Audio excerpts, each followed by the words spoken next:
आज हमारे बीच पंकज रंजीत जी हैं जो इंडो नेपाल कोऑर्डिनेशन कमेटी के प्रेसिडेंट हैं।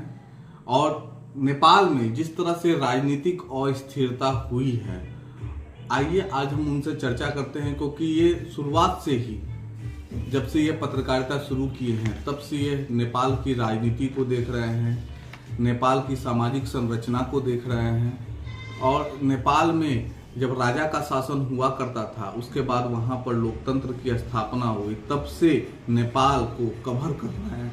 तो बेहतर इस इलाके में इनसे अच्छा कोई नेपाल के बारे में जानकारी नहीं दे सकता है। तो आइए इनसे पूछते हैं कि आज जो नेपाल में जिस तरह से राजनीतिक अस्थिरता हुई है, नेपाल को सारे सरकारी मशीनरी को जला दिया गया है, प्रधानमंत्री का इस्तीफा हुआ, वो छुपे हुए हैं, तो इसके पीछे कारण क्या है, युवाओं के बीच में उबाल क्यों है? तो स्वागत है आपका हमारे चैनल में।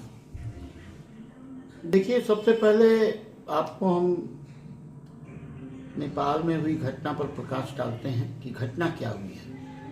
घटना बहुत ही ज्वलंत है और बहुत ही उम्दा कहा जा सकता है कि ऐसी घटना नेपाल में लोकतंत्र की बहाली के समय भी नहीं हुई जितनी बड़ी हृदय विदारक घटना हुई है। इस घटना के अंतर्गत जो एक नेपाल में ऐसी हृदय विदारक घटना घटी है जो आज तक कभी लोकतंत्र की बहाली में भी नहीं हुआ था। सर्वप्रथम नेपाल के प्रधानमंत्री झालानाथ खनाल की पत्नी लक्ष्मी, उनकी हत्या कर दी गई, जिंदा जला के मार दिया गया। ये एक घटना हुई। दूसरा, जो पूर्व प्रधानमंत्री थे शेर बहादुर देउवा, उसकी हालत तो एकदम मारते मारते उसको जो है अधमरा करके छोड़ दिया गया। उसको किसी तरह पुलिस ने, वहाँ की जो सेना है वो उसकी जान को बचाया, रेस्क्यू करके निकाला। उसके बाद देखिए, जो प्रधानमंत्री जो वर्तमान में थे ओली, केपी ओली को भी उन लोगों ने नहीं छोड़ा। केपी ओली को भी खदेड़ करके सेना को हस्तक्षेप करके उसको हेलीकॉप्टर से बचाया गया। अभी कहा जाता है कि वो शायद देश से बाहर है। जो डीएसपी वहाँ इस घटना को अंजाम देने में जो गोलियां चली, जिसमें 10-12 लोग अचानक पहले मरे, उसको जो गोली का जो आदेश दिया गया था, तो उसकी हत्या कर दी गई, खत्म हो गए वो। और जितने भी मंत्री थे सबने इस्तीफा दिया, ओली को भी इस्तीफा देना पड़ा। सेना का हस्तक्षेप करने के लिए ओली ने सेना को कहा, हस्तक्षेप करने के लिए सेना के अध्यक्ष ने मना कर दिया, कहा कि आप जब तक इस्तीफा नहीं देंगे मैं इस चीज में कोई इंटरफेयर नहीं करूंगा। और वही हुआ कि सेना ने जब इस्तीफा दिया तब केपी ओली वहां से जान बचाकर भागे और तब सेना ने उसको अपने कमांड में लिया। लेकिन स्थिति अभी बहुत ही ज्यादा खतरनाक है, भयावह है, डरावनी है। इस चीज से इनकार नहीं किया जा सकता है। अब आपको मैं ये बताना चाहूंगा ये घटना का क्या कारण है, जो आपका प्रश्न था।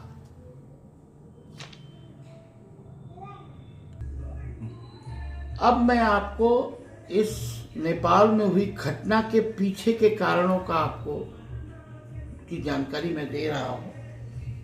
घटना की जानकारी के संदर्भ में मैं ये कहूंगा कि सबसे पहले उसका कारण क्या है। घटना का कारण ये था कि लगभग 200 समथिंग साल पहले से जो राजाशाही शासन चल रहा था, वो शासन बहुत ही अच्छा और संतोषजनक रहा। लेकिन जैसे ही राजा वीरेंद्र की हत्या हुई, उनके पूरे परिवार की हत्या कर दी गई, तब राजा जो ज्ञानेंद्र बने, राजा ज्ञानेंद्र बनने के बाद में उन पर कई लोगों का अविश्वास रहा। इस हत्या के पीछे राजा ज्ञानेंद्र है और उन इस बात को लेकर के लोगों में मलाल था। नेपाल की जो जनता थी, वहाँ के जो नागरिक थे, वो उसको पचा नहीं पा रहे थे। तो अंतोगत्वा ये हुआ कि एक बहुत बड़ा आंदोलन छिड़ गया देश में।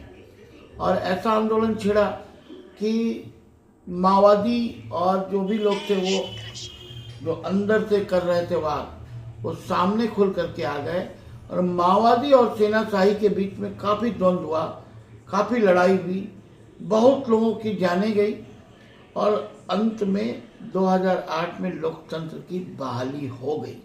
लोकतंत्र की बहाली हुई, संविधान बना, सारा कुछ होने के बाद में अब लगा कि नेपाल में एक नई जो ऊर्जा है वो आएगी। नेपाल अब एक अच्छे लोकतंत्र की बहाली के बाद में विकास करेगा। लेकिन इसके साथ ही जो पूरे दुनिया में हिंदू राष्ट्र जो एकमात्र नेपाल था, हिंदू राष्ट्र को भी खत्म कर दिया गया। ये मलाल भी नेपाल के यानी नेपाल के इतिहास के साथ छेड़छाड़ करना शुरू कर दिया गया। बिल्कुल बिल्कुल। और नेपाल के साथ जब सरकार बनी तो चाइना जो है, चाइना उसके पीछे साये की तरह रहा और चाइना हमेशा उसकी राजनीति में हस्तक्षेप करता रहा। चाइना तरह तरह के लोभ देकर के नेपाल को अपने कब्जे में रहा, जबकि भारत और नेपाल का संबंध रोटी बेटी का ऐसे नहीं कहा जाता है। चाहे चाइना हो या जापान, कोई भी हो, तोड़ नहीं सकता।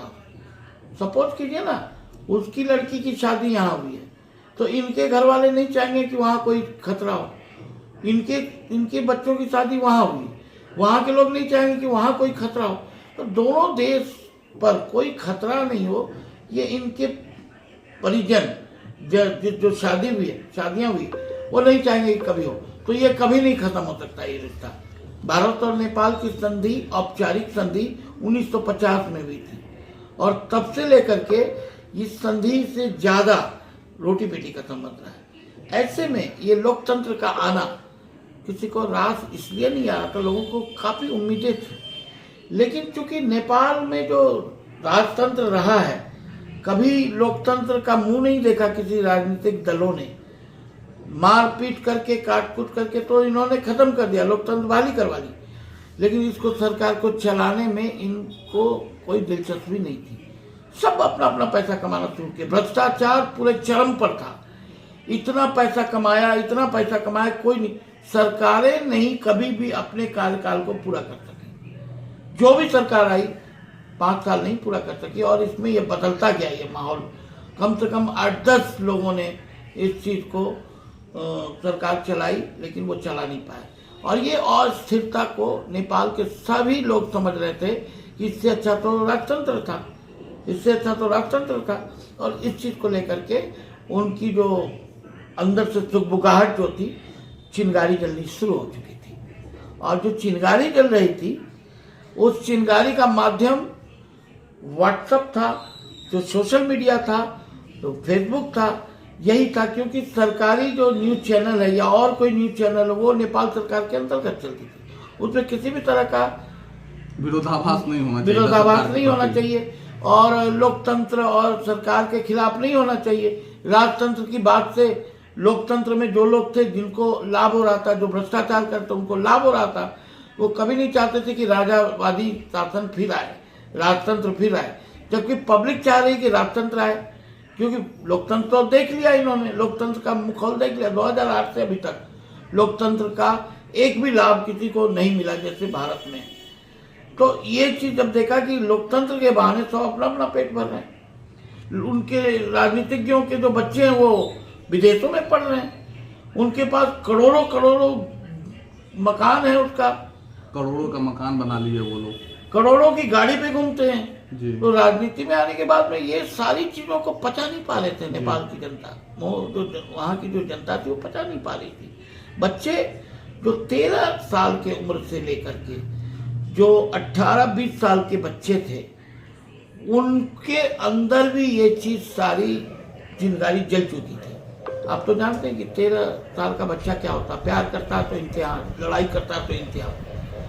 ये जो उम्र था, इसको जेनिक करके उन लोगों ने दर्शाया है, जेट का दिया है एक रूप। जो इस उम्र के बच्चे उसमें शामिल थे, जो सोशल मीडिया और के माध्यम से इस राजावादी के पक्ष में और लोकतंत्र के विरोध में शुरू कर दिए।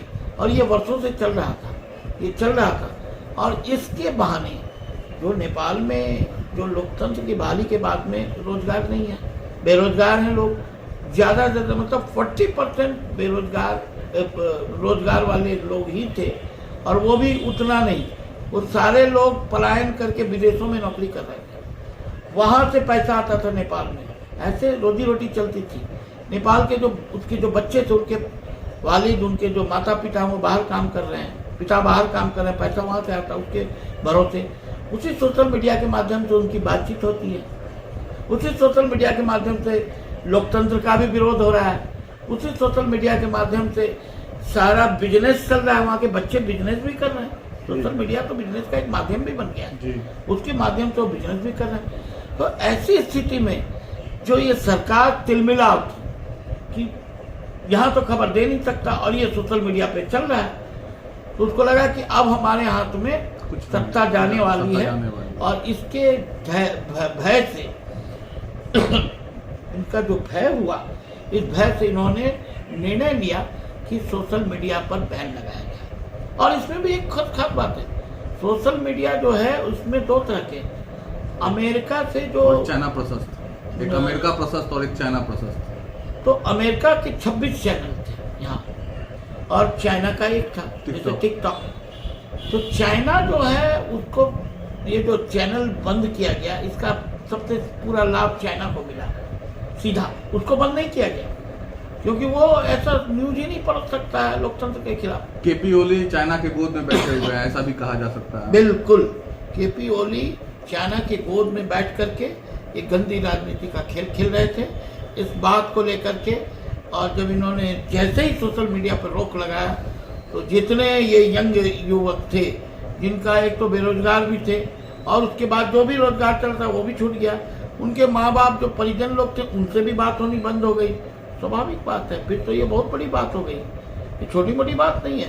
खबर तो ये भी आ रहा है कि चाइना में जो अब नेपाल में काठमांडू से लेकर विराटनगर तक, उधर जनकपुर तक और उसके सारे एरिया में छोटे बड़े जितने शहर है, पुलिस चौकी से लेकर के आपको न्यायालय, उसके बाद फिर नगर पालिका, इन सभी चीज़ों को जला दिया गया है। प्रधानमंत्री के कार्यालय और जो भी प्रधानमंत्री केपी ओली के कार्यालय, घर, निवास सब जला दिया गया, राख कर दिया गया।